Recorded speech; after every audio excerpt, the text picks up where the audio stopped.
Welcome to TA Family Drama, where truth is often stranger and far colder than fiction.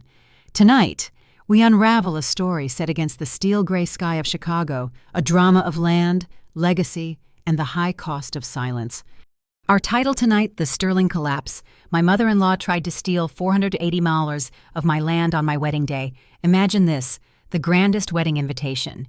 Yet your name is misspelled, a simple, deliberate error that felt like a quiet erasure. Imagine the moment your heart cracks, not from a shout, but from a whisper delivered by the very woman who vowed to welcome you. And imagine the darkest secret of all, a multi-million-dollar truth hidden for years, the foundation of your entire life. Before we dive into Elena Vance's profound journey from architect to owner, one like, one share, and one subscribe will help me reach 10,000 followers and bring more vital stories like this to light. Your support makes the silence visible. Elena's story is a mirror reflecting the universal struggle for self-worth. It asks us to confront the uncomfortable reality. Sometimes, the place we fight hardest to belong to is the place that's trying hardest to erase us. Her father always taught her, land doesn't speak, but it remembers who its owner is. What would you do if the people you loved most quietly erased you from their happiest day? The December wind, howling straight off Lake Michigan and into the Old Harbor District, carried a biting, bone-deep cold, the kind Chicagoans called a cold that settles in your marrow. But I knew of something far colder and sharper than the lake wind, Victoria Sterling's eyes. Those eyes, usually masked skillfully behind the sophisticated facade of a real estate queen, were now stripped bare, revealing an unbridled cruelty, all because I, the scorned daughter-in-law, was standing between her and $480 million. I stood there on the frozen ground, amidst a sea of investors in silk ties and politicians with forced smiles. These were the people who had tracked the Sterling Crown project for the past 2 years. They looked at the 100-story tower, slowly taking shape in the renderings on the large screen, a symbol of power and innovation, and they looked at me. My official position was Central Chief Urban Planning Architect for the project and wife of the CEO, Julian Sterling. But deep down, I knew my true role in this family was merely that of an expensive ornament, a symbol of modernization Victoria had grudgingly accepted. I wore a charcoal gray cashmere coat of my own design, a thin but resilient layer of protection, contrasting sharply with Julian's impeccable navy bespoke suit and Victoria's luxurious sable coat. I loved this contrast. It spoke volumes about my status in their world present, but not belonging. Valuable, but ultimately replaceable. Today was the Phase 2 groundbreaking ceremony. This was supposed to be the day Julian and I, the person who had drafted every detailed line of this district's planning, would stand together, holding the diamond-encrusted golden shovel to create a historic moment for the media. But Victoria wouldn't allow it. She marched straight toward me, without a greeting or a single touch. She stood tall, formidable, her power and rage barely concealed by her flawless makeup, making me feel like an unnecessary obstruction. "Elena, darling," she hissed through clenched teeth. Her voice was tuned to project a smooth authority that brooked no argument. "Julian needs to mortgage the auxiliary planned parcel for the bank to release the funds. Sign quickly. You're his wife. Don't complicate things." She didn't use her usual Mont Blanc pen, but a common ballpoint, as if to emphasize the insignificance of the action and the naivety she attributed to me. I reached out and took the folder. The chill of the papers seeped through my leather gloves. I scanned the document. The bold print hit me like a punch, quitclaim deed. It was cleverly presented under the title, Addendum to Project Financial Support Agreement. But no, Victoria, this wasn't an addendum. This was a document transferring ownership of the Vance Industrial District, the massive $480 million parcel of land my father had left to me. She wasn't borrowing the land. She was strong-arming me into signing away my property to the Sterling Group, right in front of the cameras and the flashing lights. This was blatant robbery, perfectly masked under the veneer of business protocol and family affection. I felt the blood in my veins slow down, not rush. Instead, it seemed to congeal, creating an unnerving coldness in my system. It was the defensive reaction my father had taught me since childhood when chaos strikes. Seek absolute stillness. I looked straight at Victoria. She stood there, her manufactured smile still pasted on, her eyes trying to bore holes through me, confident I would sign out of fear of public embarrassment, afraid of jeopardizing Julian's career. She thought I was the naive architect daughter-in-law who only knew how to draw pretty pictures and cater to her husband. Julian stepped closer, looking a little pale, but quickly regaining his confident posture. He draped his arm over my shoulder, squeezing lightly, a silent warning. "Come on, Elena, honey, I need you to help me close this. It's just a legal formality to speed things up. You trust me, right?" Julian's voice, the voice I had trusted for 5 years, now sounded hollow and insincere. He wasn't looking into my eyes. He was staring at Victoria's collar. And in that moment, I understood he wasn't just being manipulated by his mother. He was an accomplice. I gently, but decisively, removed Julian's hand. I folded the quitclaim deed into quarters and slipped it into the pocket of my cashmere coat. The ink might not dry in the lake wind, but the truth had been indelibly stamped in my mind. Let me review this first. Mother, the wind is too strong. The ink won't dry properly. Besides, I am the chief architect of this project. I need to ensure all planning documents align with the official drawings. We wouldn't want any legal missteps in this multi-billion-dollar project, would we? I emphasized chief architect and legal. Victoria's face hardened.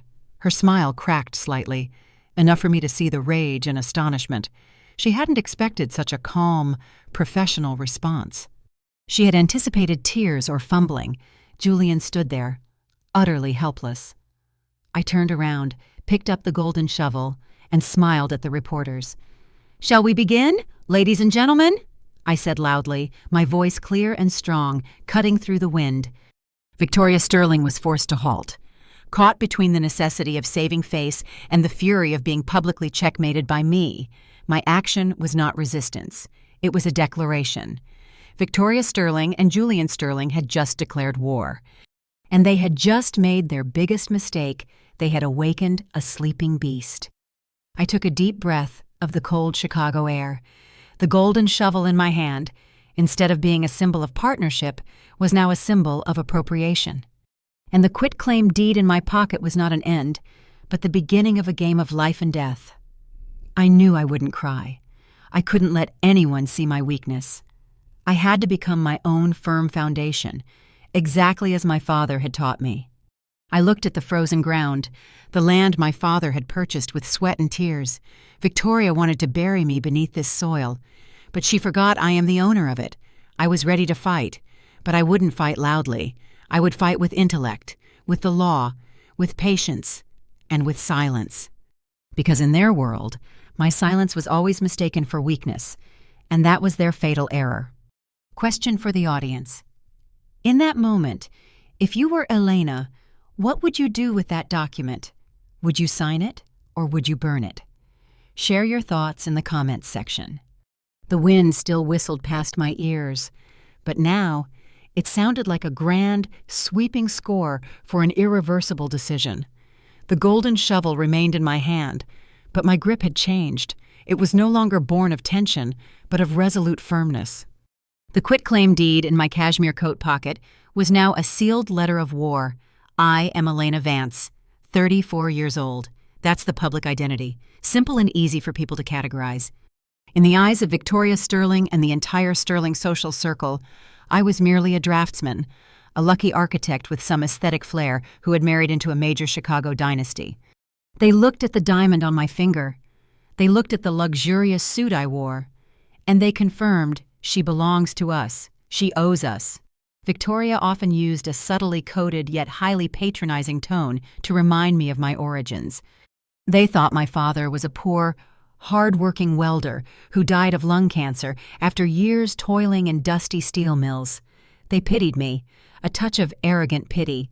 It made them feel secure in the belief that I had nothing but my drafting talent and my love for her son. But Victoria and Julian knew nothing of my father, nothing of his true legacy. They didn't know that the welder possessed the mind of a speculative genius, a mind that saw value where others saw only blight. Throughout the 80s and 90s, while people rushed to buy land in Chicago's burgeoning suburbs, my father quietly amassed every inch of neglected waterfront property. This was land considered worthless, nothing but polluted mud and industrial waste, often referred to as the dump. He told me when I was a child, looking out at those gray tracts of land, "They see mud, Elena, I see foundation. They see the past, I see the future. Chicago always needs to grow, and it will grow right here." And now, his prophecy had come true.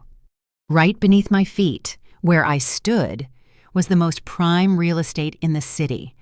The Sterling's 100-story tower was being staked directly on top of that gold mine dump. This land, secured through a complex chain of shell corporations my father painstakingly built, still belonged to me legally. It is the Vance Industrial District. Victoria was attempting to steal what wasn't hers. I had been silent for 5 years. My silence wasn't weakness. It was strategy. I chose to hide, to give Julian space to love me, to love Elena the architect, not Elena the heiress. I wanted to see if he was strong and independent enough to build his own life, free from his mother's shadow. I wanted to believe his promises of a true love, untainted by money and status. But Victoria shattered that silence. She dismissed, minimized, and trampled on my quiet existence. Her move to force me to sign the quitclaim deed today wasn't just an attempt at property seizure. It was the clearest declaration that, in their eyes, I would never be family. I was only a tool. My patience is gone. My silence ends now. I took a deep breath. The frigid air constricted my lungs, but it also brought absolute clarity. Turning to the investors and reporters, I smiled, a professional smile without a single ripple of emotion. I relinquished the shovel to Julian, who stood there, slightly pale with fear. I simply gave a confirming nod that the ceremony would proceed. Julian took the shovel, his movement awkward and unnatural compared to his mother's desired image. I took a step back, melting into the crowd, but I knew my position had shifted. I was no longer a passive observer. I was a player in this game, and my opponent just made their biggest blunder. They awakened a sleeping beast and handed it the weapon, the quitclaim deed, so it could flip the board. I looked at Victoria's face, which struggled to mask her fury with a stiff smile. I thought to myself, she might own the entire Chicago real estate world, but she will never own the ground beneath her feet. Looking directly in the audience, my voice becoming deep and resonant. Have you ever been underestimated just because of where you came from? Have you ever had to use silence as a shield, only to have it mistaken for weakness by others? My life, for the past 5 years, has been a perfect performance of feigned innocence. But today, this stage is on fire. And I will be the one who decides who gets burned. Hit like if you despise the arrogant, those who use their status to crush others, and comment to let me know what time it is where you live. Your sharing is the affirmation that silence is not always surrender. Julian and Victoria had already left the groundbreaking area. The stage belonged to the reporters and my anxious subordinate engineers.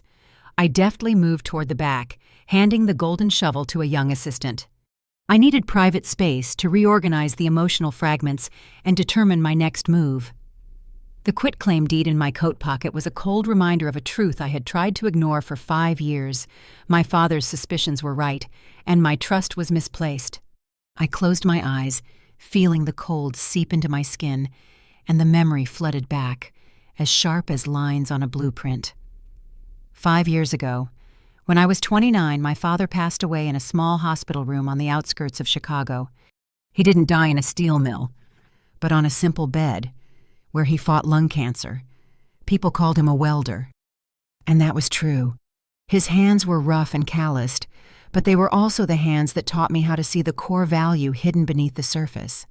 When distant relatives and friends came to mourn, they all pitied me. They knew my father worked hard, but they thought he left nothing but a modest life insurance payout. Victoria Sterling, my future mother-in-law at the time, also came. She only stood by this door, wearing large sunglasses, uttered a brief formality about the resilience of the youth, and quickly left.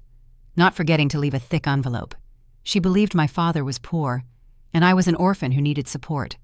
But my father didn't leave cash. He left me a key to the small safety deposit box at the Chase Bank downtown, and a final instruction that I etched into my soul: land doesn't speak, Elena, but it knows who owns it. Don't sell it until you find the person worthy to stand upon it. The day I went to open the box, I didn't find gold or stocks. Inside were the ownership papers for Vance Holdings, a complex, cleverly structured chain of parent subsidiary companies holding the deeds to 40% of the Old Harbor area, now Chicago's hottest development zone.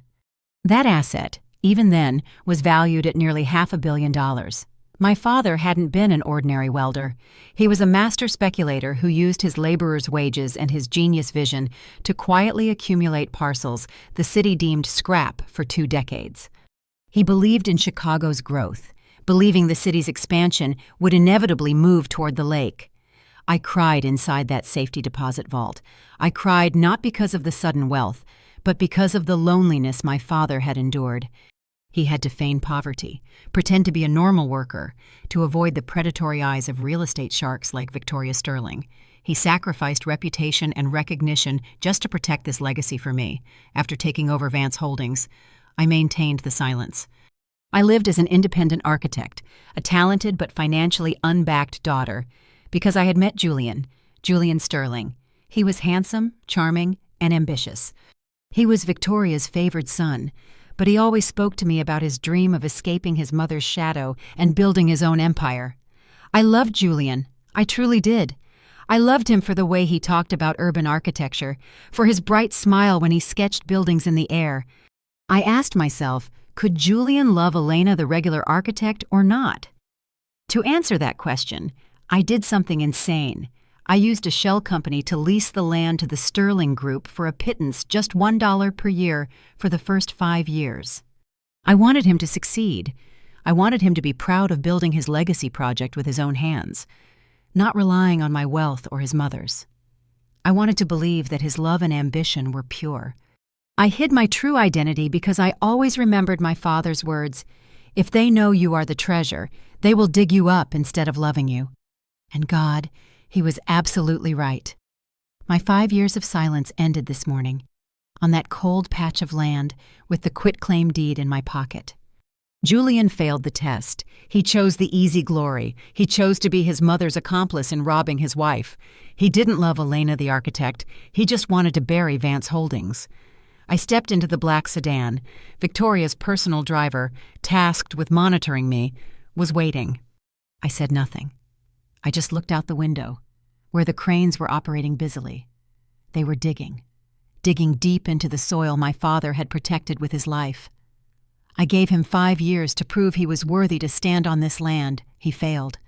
Now it's time for me to step up and protect it. Victoria and Julian are playing a big game, but they forgot they are playing on a board created by my father. I pulled out my phone and sent an encrypted message to an old contact Vance legal team. Activate emergency meeting. The stillness is over. The silence has been deciphered. And Julian Sterling just started the countdown to his own downfall. I was trained to see structural failures in design, and Victoria and Julian just exposed a fatal flaw in their foundation. That evening, the Sterling mansion in Lake Forest glittered with crystal light. But in my eyes, it looked like a perfectly set opera stage for a tragedy named Betrayal. Everything was opulent and fake. Wall Street investors, Illinois state senators, and the most powerful faces in Chicago gathered, raising toasts to Julian and Victoria. I entered the grand hall, arm in arm with Julian, trying to maintain a calm and professional demeanor. But deep down, I was grappling with internal turmoil. On one hand, I wanted to believe Julian was merely manipulated by his mother, a weak husband trapped in the vortex of family ambition. On the other hand, the quitclaim deed in my pocket, cold and sharp, was irrefutable evidence of his complicity. Victoria wasted no time. She quickly led me to the group of core investors, the ones who could determine the fate of the Sterling Crown project. She introduced me, but in a tone so patronizing it was practically an insult. "Gentlemen," Victoria smiled, her gaze sweeping over me quickly as if I were a design flaw. This is Elena, Julian's wife. She has quite a good flair for interior decorating. Oh, and she was the architect who helped us choose the paint colors and drapery for the model apartments. Not a single mention of the fact that I was the chief urban planning architect, the person who had spent 2 years solving complex issues regarding building codes, storm drainage systems, and municipal planning. Victoria had deliberately demoted my status and competence from a top specialist to a decorative draftsman. I was just an ornament, a beautiful face to please Julian, but forbidden from having a voice in the family's core business. The humiliation burned me, but I had learned how to turn that anger into focus. I simply offered a gentle smile and shook hands with each person. Their arrogance blinded them, preventing them from seeing the slow-burning fire behind my composed exterior. Julian stood beside me, a glass of amber scotch in his hand. He had drunk quite a bit, enough for his false courage to surface. He leaned close to me, his breath hot with liquor near my ear.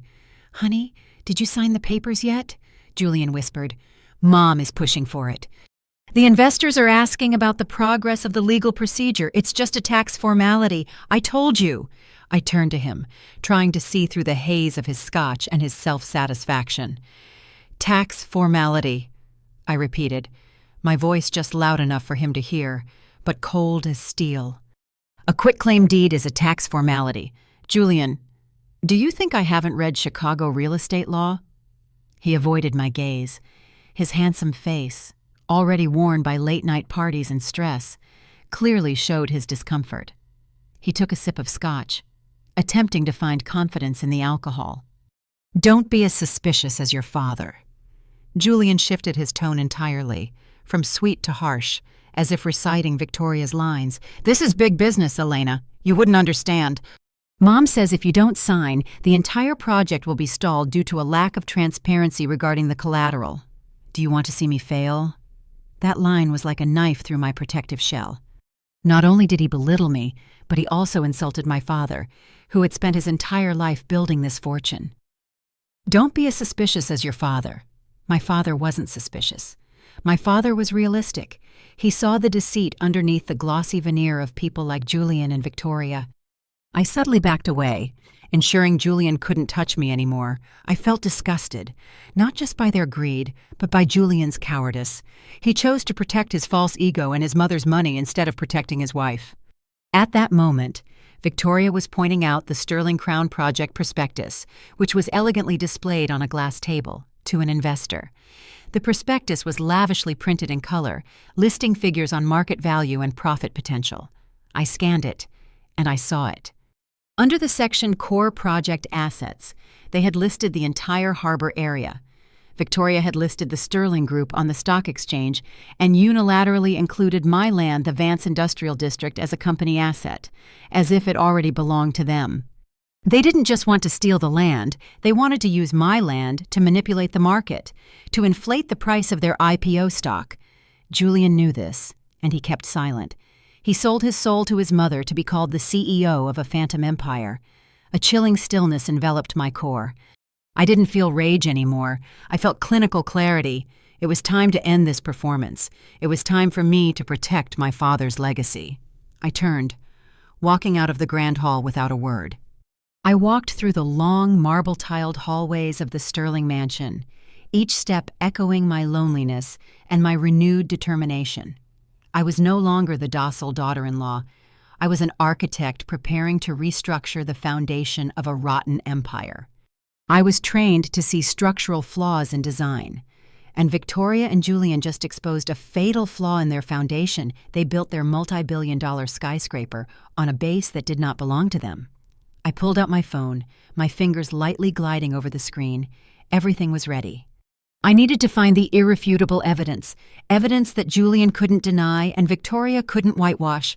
I had to step into their secret world, where every transaction was concealed by arrogance and the belief that money could buy anything. I closed my eyes. Julian Sterling. Victoria Sterling. You have just declared war on a person you cannot defeat, because you are fighting someone who is not afraid. I only fear one thing, failing to protect my father's legacy. The next morning, I arrived at the office earlier than anyone, before even the janitors and the coffee staff. The harbor district was still shrouded in the cold Chicago mist, but my mind was sharper and hotter than ever. I needed the truth. I needed irrefutable proof to confront not just Victoria, but also my own blind faith in Julian. My design office was located on the 54th floor of an old skyscraper owned by Vance Holdings, a place Victoria and Julian would never think to check. I didn't use my home computer or any Sterling Company device. I sat down at my dedicated workstation, where all my blueprints and secure source codes were stored. As the person who designed the planning and digital security systems for the Sterling Crown project, I had deeper access than any board member. I opened a hidden terminal, using the identifier and password I had created 2 years ago to test for system vulnerabilities. I wasn't hacking. I was simply utilizing the very structure I had built.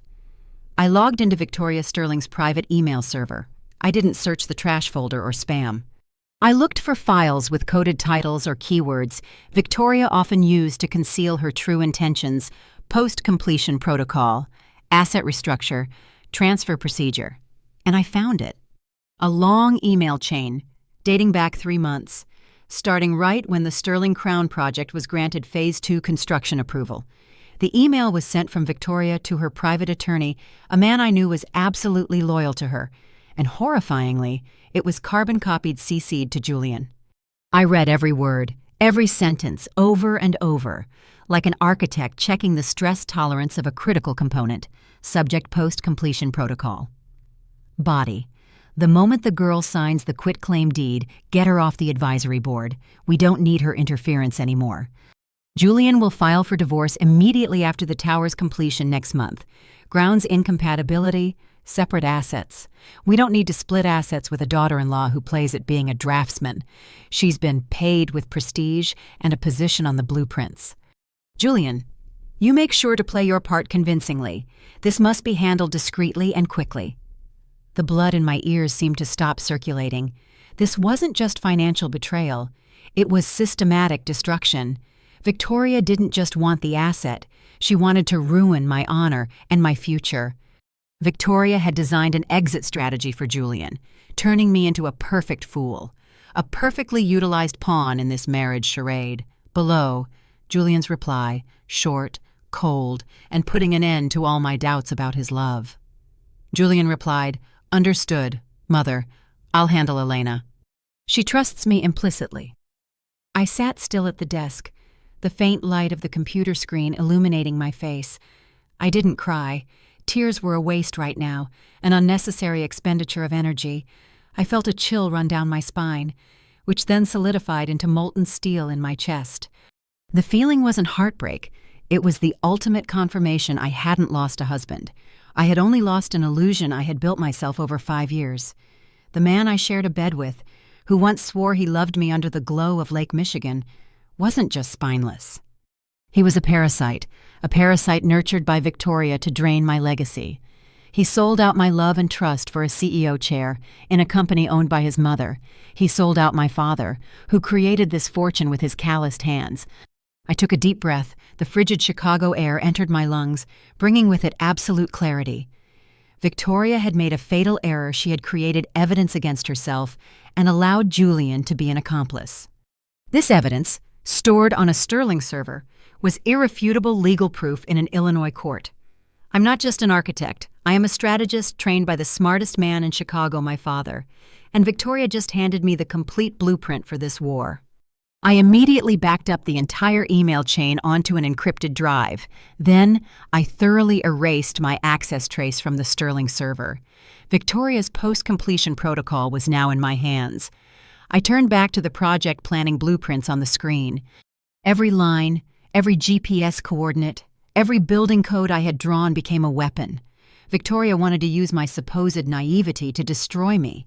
I will use my professionalism and my knowledge of the law to destroy her. Victoria created a structural failure, and the time has come for me to trigger the collapse of the entire edifice. I stood up, walking to the window. The Chicago sun had risen, casting pale gold light across the city. I looked at the vast Vance Holdings land. Julian believes I trust him implicitly. Yes, I did. But now, I love myself and my father's legacy more. I sent a second encrypted message to the Vance legal team: begin preparations. Activate the Steal Clause. That afternoon, I entered Julian's office at the Sterling Group headquarters as if I were simply a wife seeking a compromise. The soft, golden light from the luxurious desk lamp fell upon the velvet rug, where Julian was busy practicing his mini golf putts. The small, steady clack-clack of the golf ball sounded like a clock counting down the time he had left in this CEO chair. He didn't immediately look up. His expression was relaxed, self-satisfied, a man who thought all his problems would ultimately be solved by someone else's weakness. "Julian," I called out, my voice so level I was surprised by my own emotional control. "I've thought about it." He stopped his swing and looked up. His eyes lit up, not with happiness or love, but with relief. It was the glow of greed, the light of a man who thought the $480 million windfall was securely in his grasp. "About your mother's paper," I continued, slowly moving closer. "I agree to merge the assets to please you." "Really, babe?" His eyes flared like car headlights. He tossed the putter aside and came to embrace me. "I knew you cared about me. I knew you wouldn't let Mom worry. We're a team. Elena, you did the right thing." His hug now felt repulsive, a slick, parasitic sensation. I held my breath, not returning the embrace. I needed him to believe that I had been bought off by sweet talk and the promise of a lavish future. But I skillfully detached myself from him, walking to my own workstation, the desk I used for drafting plans, not for signing papers. I noticed a few feng shui errors in the current planning. Julian frowned, his expression shifting from excited to confused. "Feng shui? Where did you hear that nonsense? My mother says architects shouldn't believe in superstitions." "It's not superstition, Julian," I replied, my tone professional and serious, as if I were discussing the stress rating of reinforced concrete. "It's optimization. I noticed a small shift in the underground parking area that could affect the overall structural integrity, and I've redrawn a bit in the auxiliary planning section. Could you sign this planning addendum to confirm it before I submit it to the city planning department? It's a requirement from the technical department. After that, I'll sign your mother's transfer document." I pulled out a thick folder. It was a masterpiece of misdirection. The exterior held incredibly complex technical drawings of the ventilation, drainage, and internal traffic systems. Interspersed among those drawings were 3 dryly titled sheets: Project Planning Coordinate Adjustment Addendum, Boundary Confirmation Document. Julian, a man who never read more than 2 pages of technical documentation without getting bored, took the folder. He glanced at the complex, scribbled drawings, where the lines and symbols only made sense to a highly specialized architect. He didn't even look at the titles of the 3 critical papers. He only saw an unnecessary delay. "You're complicating things, Elena," he grumbled, but his tone was softened by his impatience. Fine. Where? Hurry up!" He only wanted my signature on the quitclaim deed. He only wanted the $480 million. His lust for power blinded him, causing him to completely forgo caution. I handed him the pen and pointed to the required signature line. Right below the text, "I, Julian Sterling, agree to and confirm the accuracy of the new boundary coordinates, accepting all legal liabilities arising therefrom." He scrawled his signature on the 3 copies, the movement quick, hurried, and utterly thoughtless. The pen glided over the paper as if dismissing a minor hurdle. He had no idea that he had just signed the document confirming land boundary infringement. In it, he admitted clearly and irreversibly that the Sterling Group had intentionally and illegally encroached upon the land owned by Vance Holdings. This was the legal proof Victoria couldn't dismiss. The evidence was signed by the very CEO of the Sterling Group, my husband. That signature, to me, was the death sentence for Julian and Victoria's entire plan. "There you go, sweetheart." Julian tossed the pen onto the desk. He flashed a radiant, completely guiltless smile. "Now, where is Mom's paper? Sign it so I can report to the bank." "Mom's paper." I collected the 3 signed addenda, neatly stacked them, and placed them into my leather briefcase. "I will sign, But I need my lawyer to confirm the disbursement clauses first. Big project. You know, everything will be finalized tomorrow afternoon. Don't worry." Julian didn't protest. He was too elated by my promise. He looked at me with a mixture of gratitude and smugness. He thought he had conquered both the money and his wife. He didn't know that the scythe named Compromise had just been placed against his throat. I walked out of Julian's office. The feeling wasn't triumph, but a cold weariness at seeing the rot of a human being. Julian had destroyed himself. He chose greed over love, and that choice would cost him the entire Sterling Empire. I stepped out, blending into the city crowd. Outside was Chicago, the city of wind and steel. Inside me was the stillness of a battlefield that had been cleared. My silence has been deciphered, and now it is the sharpest weapon. The next 48 hours were sleepless nights, not because I was tormented by betrayal, but because I was driven by the necessity of precise, flawless execution. I moved with a cold, almost mechanical energy. I flew to New York to meet my father's old legal team, the Vance legal team, gray-haired men who had been with him since his days as a scorned land speculator. They weren't flashy Wall Street lawyers. They were seasoned warriors who understood the subtle, unspoken rules of the Chicago real estate market better than anyone. We met in a windowless room in Midtown Manhattan. In the room, there were no raised voices, no emotional outbursts. Only the rustling of papers and the steady tapping of keys. The lead attorney, Thomas Elrod, a stern man who always wore gold-rimmed glasses, looked at me over his spectacles. In his eyes, I saw regret for my misplaced trust, but also pride that I hadn't broken. "We have the evidence, Thomas said, his voice deep and firm. "Julian Sterling's signature confirming the land boundary encroachment has created an unpatchable legal loophole. Victoria thinks she's playing with land, but she's playing with the law." He pushed the stack of original contracts toward me. I reached out and touched it, feeling the thickness of the old papers. This wasn't a business document, this was a legacy. "Is it time to activate the ironclad clause, madam?" Thomas asked, using the address he reserved only when referring to Vance Holdings. I nodded, my fingers tracing my wedding ring. The ring was no longer a symbol of love, but a handcuff I wore to deceive the enemy. "Activate it," I commanded. That clause was a masterpiece of defense that my father had put in place over 30 years ago. It stipulated clearly if the lessee Sterling Group engaged in financial fraud, violated boundaries, or changed the ownership structure without the official consent of Vance Holdings, the landlord had the right to immediately reclaim the land and retain all structures on the property as compensation. This clause was signed by Julian just yesterday, in his rush and self-importance, but Victoria Sterling was a cunning opponent. She could use cash to resolve any trouble, buy off city officials, or stall court decisions for years. Activating the ironclad clause wasn't enough. We needed to strip her of her strongest weapon, liquidity and financial stability. I looked at Thomas and said, my voice cold and decisive, like making an architectural decision, "Thomas, transfer the entire Vance Holdings Reserve Fund to a new subsidiary. I want to use this money to buy up the Sterling Group's debt." Thomas nodded. He understood my intent instantly. "The creditor strategy. We'll buy up the smaller loans from local banks and material suppliers.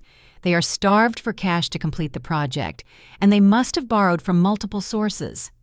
Victoria and Julian thought they only owed major banks and institutional investors. But it was the smaller, critical loans necessary for daily construction that would be their jugular.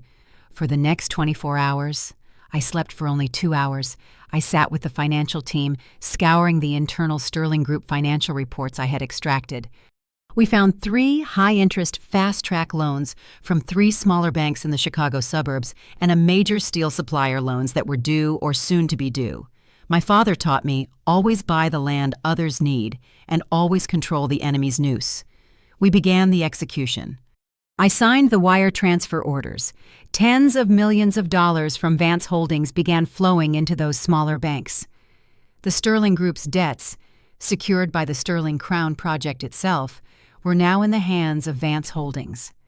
Julian and Victoria were in New York, celebrating their wildly successful IPO day. They thought they had just become billionaires.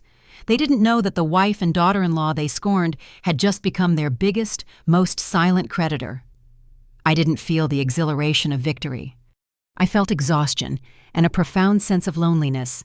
I had to use my father's legacy to fight the man I had vowed to spend my life with. I looked at the wedding ring, gently twisting it on my finger. It wasn't a handcuff. It was a reminder of the price of blind trust. I sent a final text message to Julian, as a last compromise with myself, a final test of emotion. "Everything is going well, honey. Enjoy New York. I'm handling the technical issues in Chicago." He replied immediately, without a hint of suspicion. "Awesome, babe. Keep doing what you do best. I have to go party with Mom now. Stay safe. Keep doing what you do best." Julian had no idea what I was doing. I am best at designing structures, and the next structure I would design was the inevitable collapse of the Sterling Empire. 07:45 a.m. The Sterling Group's initial public offering IPO day was the pinnacle of spectacle and illusion. I wasn't there, but I could visualize every detail: the blinding camera flashes, the ecstatic cheers, and Victoria Sterling standing on the podium at the Chicago Stock Exchange, looking like a goddess of triumph. She chose a vibrant red dress, the color of power and ambition, a stark contrast to the cold gray of the trading floor. I sat alone in our penthouse in the Gold Coast neighborhood, watching the wall-mounted television screen. The large screen broadcast the ceremony live. Victoria, with her victorious smile, used the heavy ceremonial brass gavel to ring the opening bell. Amidst thunderous applause, Sterling stock immediately soared, surpassing all predictions made by Wall Street analysts. She declared into the microphone, her voice resonating with unconcealed arrogance, "The Sterling Crown will be the new heart of the Midwest, not just a real estate project, but a symbol of resilience and vision. It is estimated to be worth well over $1 billion." And Julian stood beside his mother, in a pristine new suit, his hair perfectly slicked back. He smiled, the smile of a man who was gifted a victory, not one who earned it. I watched him. His eyes weren't on his mother or the crowd, but darting toward the screen displaying the dancing stock prices. To him, that was God. Victoria and Julian had succeeded. They used my land, the Vance Industrial District, to inflate the asset value, convincing investors that the Sterling Group owned the entire foundation of Chicago's future. This whole spectacle was built on lies, betrayal, and the absolute belief that they would secure my signature within 24 hours. I muted the television. The silence in the large room became heavy, broken only by the sound of my own heartbeat. I had given them everything: my secrecy, my humility, and my feigned innocence. In return, I received irrefutable proof of the rot in my marriage. Julian texted me. Not a call, but a brief text message, hastily typed between celebration parties in New York. "Julian, sorry, babe. Mom said it's better not to have the wife around too much, afraid it might affect the stock price. I'll be late tonight, celebrating with partners. Love you." He didn't even bother to offer a plausible excuse. Afraid it might affect the stock price. Yes, Victoria feared that a daughter-in-law from a welder background would taint the aristocratic image they were trying to project. And Julian chose to accept that insult on my behalf. The final line, "love you," was a clumsy lie, a meaningless filler added to mask his cowardice. They were drunk on the thrill of victory, raising toasts atop an illusory pinnacle of glory. They believed I was a pawn cleared from the board, just waiting to be disposed of once the game ended. I walked to the window, looking out. From this height, I could clearly see the harborland, where the cranes stood like massive spinning spiders. The towering Sterling Crown structure, gleaming under the winter sun, seemed to challenge the very sky. But I am an architect. I understand the most fundamental principle of construction: the foundation. If the foundation does not belong to you, no matter how tall the building, it is merely a pile of rubble waiting to collapse. And I am that foundation. I picked up my phone, opening the banking application. Over the past 48 hours, Vance Holdings has completed the acquisition of all the Sterling Group's short-term and fast-track debts. Julian and Victoria thought they owed major banks. Wrong. They owe an entity called Vance Holdings, LLC, and that entity is wholly owned by Elena Vance. I looked at Julian's message. Keep doing what you do best. Yes, Julian, I will do what I do best. And what I do best is not designing drapery, it is restructuring. I will start by restructuring your assets, our marriage, and this entire empire of deceit. I sent one last encrypted message to the Vance legal team, who were on standby in Chicago, received IPO news, activate the blockade order, no delays. Julian is celebrating. Victoria is giving speeches, but their countdown clock is no longer in their hands. It is in mine, and it is about to strike 0 hour. The ringing of the IPO bell was the sound of victory for Victoria, but for me it was the death knell for the Sterling Empire. 08:50 a.m. The next morning at 10 o'clock in Chicago, the precise moment Victoria Sterling was leading a VIP investor delegation through the construction site to boast about the project's rapid progress, I was sitting in an unmarked black SUV, parked 3 blocks away. I didn't need to see it with my own eyes. I could feel it. The air was thick with tension. Victoria, riding the high of the successful IPO, had organized a private tour for her largest shareholders, the ones who had poured hundreds of millions into the Sterling Group. She wanted them to see the tangible reality of the $1 billion tower, to solidify their belief in her illusion. Just as Victoria stood in the middle of the site, pointing at the massive concrete foundation and speaking of vision and financial stability, a jarring sound ripped through the congratulatory atmosphere. It wasn't celebratory fireworks, it was an emergency alarm. The sound was not a police siren or an ambulance. It was the distinct alarm siren of Vance Holdings. In just 5 minutes, everything changed dramatically, exactly according to the script I had drawn up. I had ordered Vance Holdings' private security detail, tough, cold-eyed veterans my father had hired from top security firms, to blockade all 4 sides of the project. These were not ordinary guards. They were men who adhered to the law mechanically and absolutely. Heavy-duty bulldozers, painted the distinctive yellow of Vance Construction, another Vance Holdings subsidiary, slowly rolled in, sealing off the main gate and all auxiliary exits. They weren't aggressive. They simply stood still, forming an impenetrable steel barrier. Immediately afterward, under the supervision of lawyers from the Vance legal team, temporary and razor-wire fences were erected in a flash. This was a perfectly legal act of private property protection. And then, stark red signs, bold and clear, were planted into the ground, standing out against the white snow and construction mud. Private property. Vance Holdings, no trespassing, violation of federal law. Victoria Sterling stood there, petrified. Her carefully made-up face was distorted by rage and sheer terror. She couldn't comprehend what was happening. To her, this was an unforgivable humiliation in front of her investors. "What the hell is this?" Victoria shrieked at the site manager, her voice hoarse. "Call the police!" "Get these people out. This is the Sterling Crown. Who dares to do this?"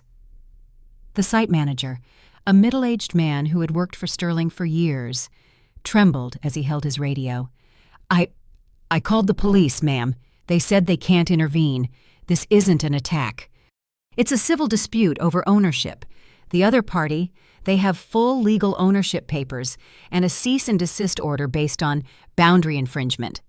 Exactly. Boundary infringement. Julian's signature on the Planning Coordinate Adjustment Addendum had sealed their fate. With that signature, he had personally granted me the right to use the ironclad clause to immediately block the site, stripping them of all construction rights. The VIP investors started whispering. Panic spread faster than the lake wind. A major investor from Boston pulled out his phone, beginning a sell-off of stock. Victoria desperately tried to reassure them. "It's fine, gentlemen. This is just a minor administrative error. We'll resolve it in a few hours." But I knew she couldn't. Victoria had underestimated my father's meticulousness and my patience. The blockade order that the Vance legal team had just served the Sterling crew wasn't just a stop work order. It was a formal notice of land reclamation under the ironclad clause.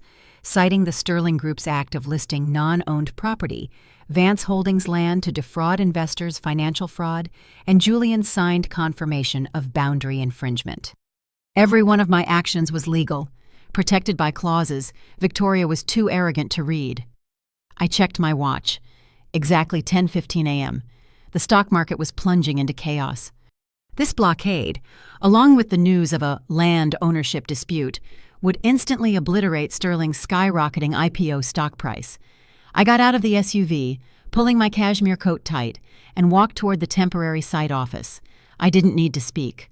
My presence now was a declaration. I walked past the panicking investors, looking at no one. Victoria saw me. Her eyes widened, filled with utter hatred, but mixed with a primal fear, the fear of losing control.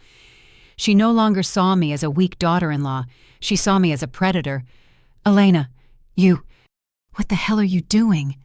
Victoria hissed, having completely lost her aristocratic composure. I simply looked at her, calmly. I didn't answer. I walked straight into the main meeting room, the one Victoria used to run the project. I sat down in the chairperson's seat. The game was over outside the construction site. Now it was time to end it in the boardroom.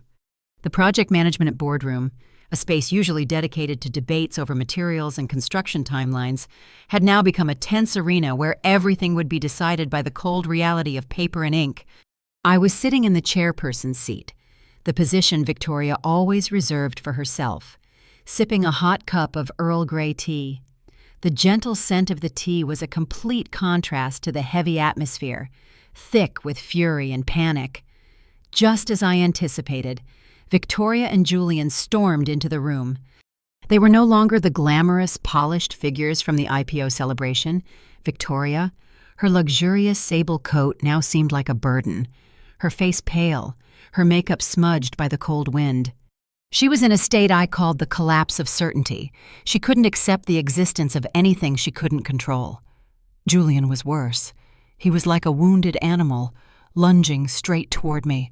"What the hell are you doing, Elena? Do you want to destroy this family? Are you playing a joke? My mother says this is a prank." I calmly set the teacup down. The delicate clinking of the porcelain against the saucer echoed in the deathly silence, drawing all attention. It was the sound of control.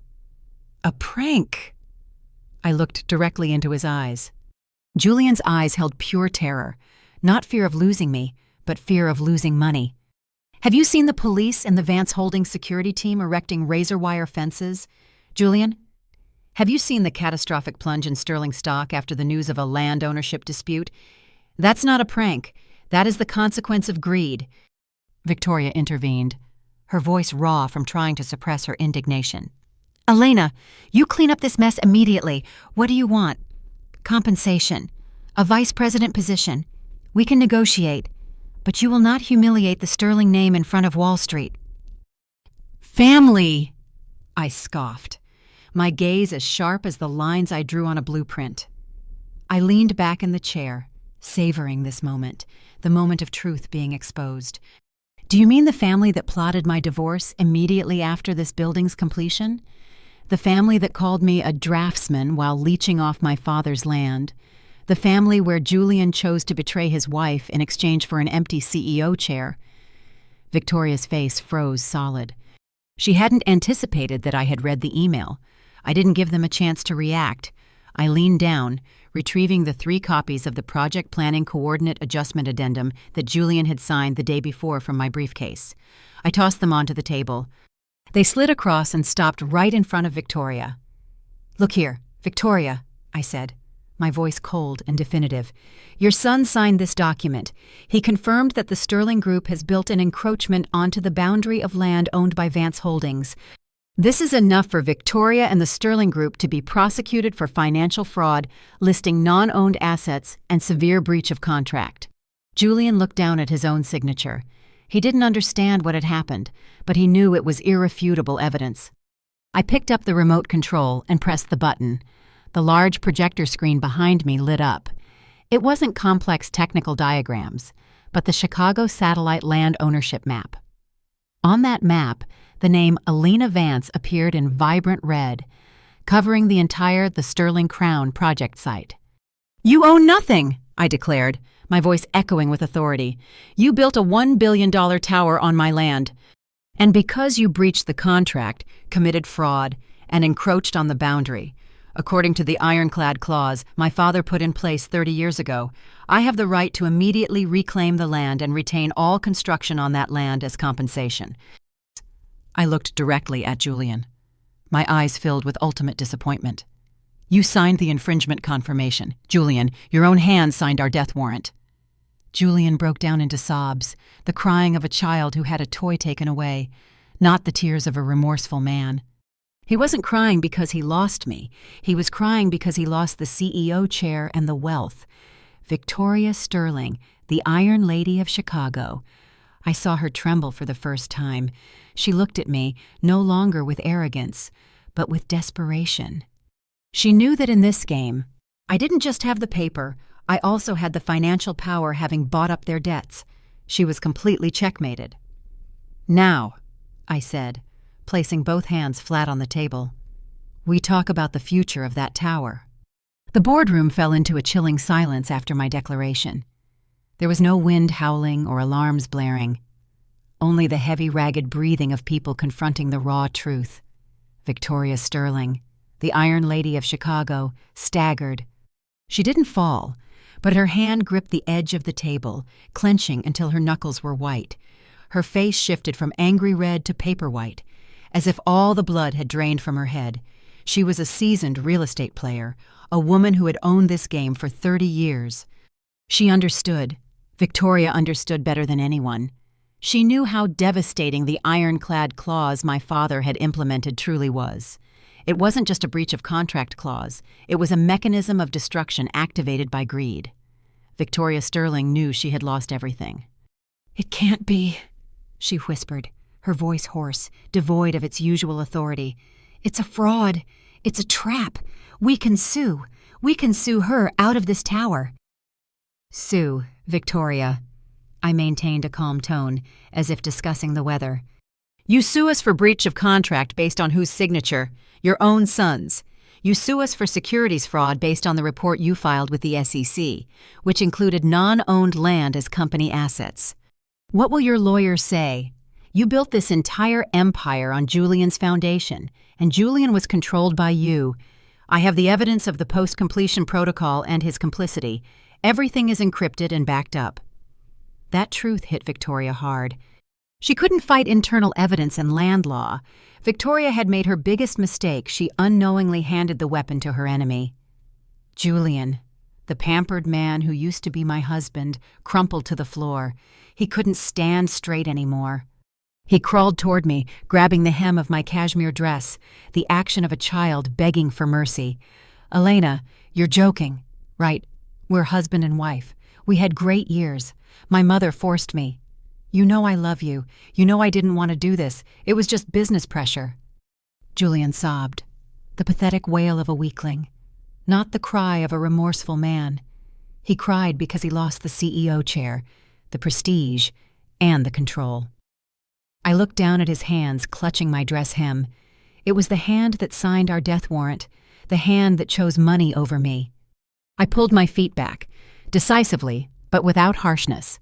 Our last physical contact was not intimacy, but a cold rejection. "Correct," I said, placing the pre-signed divorce papers on the table. The divorce petition had been filed with the Cook County Court this morning. We were husband and wife. But you chose to be your mother's good little son instead of being my man.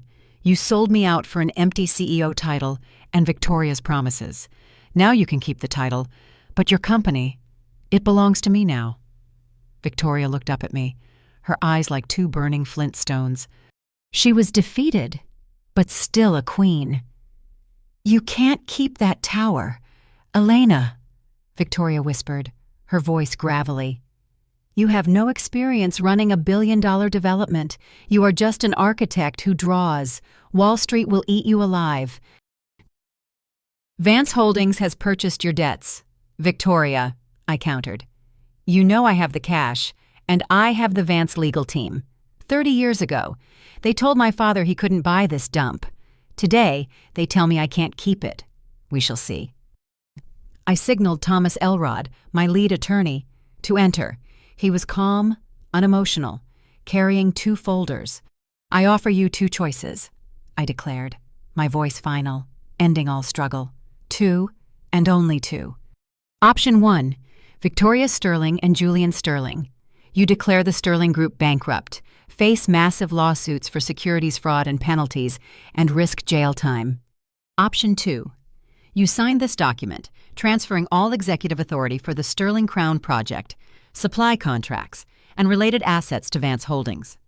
In exchange, I will not pursue civil and criminal fraud lawsuits, allowing you to walk away with nothing, but retaining enough honor to stay out of prison. Victoria looked at me, her gaze hateful yet helpless. She knew the game was over. She knew that for someone in the Chicago elite, honor was more important than money. Money could be earned back. Loss of reputation was total destruction. She nodded, a slow, heavy movement, as if carrying the entire tower on her shoulders. "Fine," she choked out. "Sign it, Julian." "Sign your own damn death." Julian, still kneeling on the floor, scrambled back up. He took the pen, his hand trembling, and put his final signature on the document transferring executive control to Vance Holdings. The price of compliance has been paid. 3 months after the moment, Julian Sterling signed the document transferring executive control to Vance Holdings. All legal procedures were completed swiftly, clinically, and without mercy. All civil lawsuits were dropped in exchange for absolute silence from Victoria and Julian. The evidence of their securities fraud was carefully stored in a vault belonging to the Vance legal team, acting as an invisible leash holding them in check forever.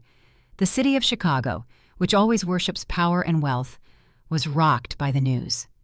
The headlines were dramatic, perfectly fitting for a modern-day fable: the Sterling Empire falls, mysterious architect seizes billion-dollar project.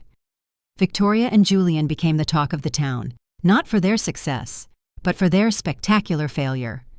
Their reputation was shattered, not because of the fraud, but because of their miscalculation. I, Elena Vance, officially became the woman holding the largest, most unexpected asset in the city. The first thing I did with the Sterling Crown Project wasn't to finish it, but to rename it.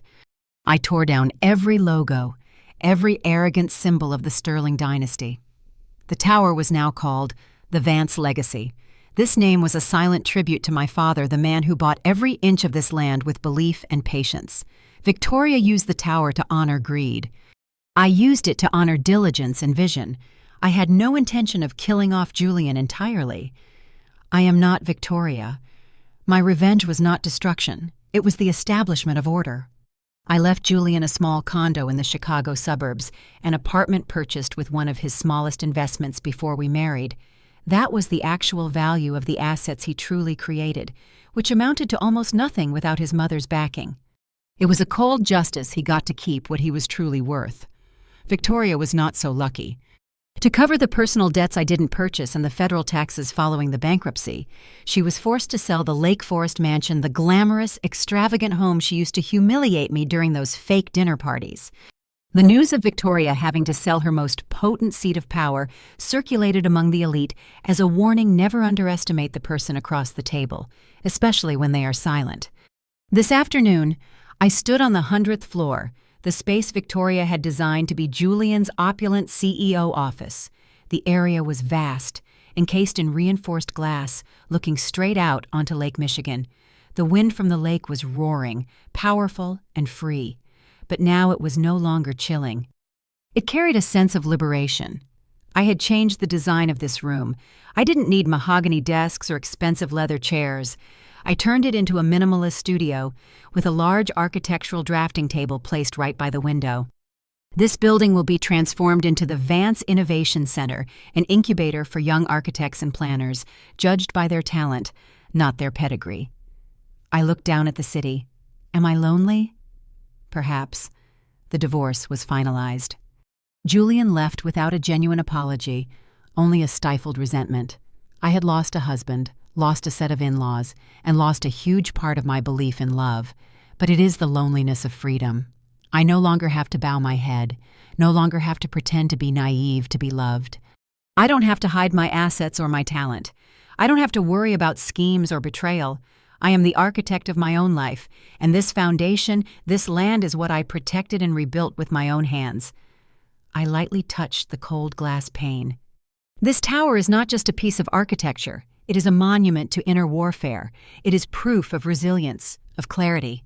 It says that sometimes the strongest way to love someone is to be stronger than them. And sometimes the strongest way to win is to accept that you are standing alone. 13:45 p.m. The late afternoon sunlight of a Chicago March streamed through the 100th floor glass windows, bathing my new office in a warm golden hue. Far from the cold formality of the old boardroom, this space was designed with minimalism, focusing on functionality and comfort, true to my architectural philosophy. I sat at my drafting table, looking at the computer screen, but now I'm looking straight into the camera, looking straight at you. I have been through a long and exhausting journey. From a trusting wife, I became a betrayed architect, and finally, the owner of a skyscraper. Victoria Sterling and Julian lost everything. They lost money, lost reputation, and most importantly, they lost the belief that they could buy or manipulate everything in this world. But as for me, I didn't just win. I found myself again. I used to think love meant sacrifice. I thought if I diminished myself, hid my intelligence and my assets, hid Vance Holdings, I would be loved purely. I pretended to be a naive, simple woman, just to fit the mold Julian needed. I thought that if I didn't overshadow him, he would shine and love me. But my father was right. A simple truth I deliberately ignored. Love never requires you to erase yourself. If someone asks you to shrink, to hide your light and your competence, just to fit their small ego, that is not love. That is imprisonment, disguised under the veneer of romance. I locked myself in a prison of my own making. I kept this tower not because of the money. $480 million to me is just numbers on paper. I keep it to remind myself every day, never hand over the key to your life to someone else to hold. True legacy is not land or concrete, but self-respect and self-clarity. After all this, I realized the biggest lesson my father left me. Never let silence be mistaken for weakness. My silence for over 5 years was the ultimate test for Julian. He chose to play a part, and my silence became the strategy that flipped the board. The stillness in my heart was not an absence of emotion. It was maximum focus, waiting for the perfect moment. I renamed the tower the Vance Legacy. It is my father's legacy, and now it is the legacy of resilience. I am converting this building into a technology and architectural incubator, a place where young talents will be judged by their ideas, not by their last names. I am no longer searching for love in expensive suits or empty promises. I am seeking partnership and respect. I don't resent Julian, I only feel pity for him. He traded $500 million, a career, and a wife who genuinely loved him, just to be a good son to his mother and hold an empty CEO chair. The price was too high, but it was his choice. Now, I turn to you. Are you shrinking yourself, hiding your competence and intelligence, just to please others? Are you afraid of shining brighter than your partner? Don't do it. I wasted 5 years on that foolishness. Build your own empire, whether it starts with the smallest bricks or a piece of land considered a dump. Own the architecture of your life. Don't be a structure that infringes boundaries. Be a solid foundation. If my story empowers you, if you are ready for change and self-mastery, comment "I am the architect" below. Don't forget to subscribe, because the truth is, I have many more secrets about the way the ultra-wealthy operate that Victoria and Julian don't want you to know. I'll see you in the next chapter of the Vance Legacy. End.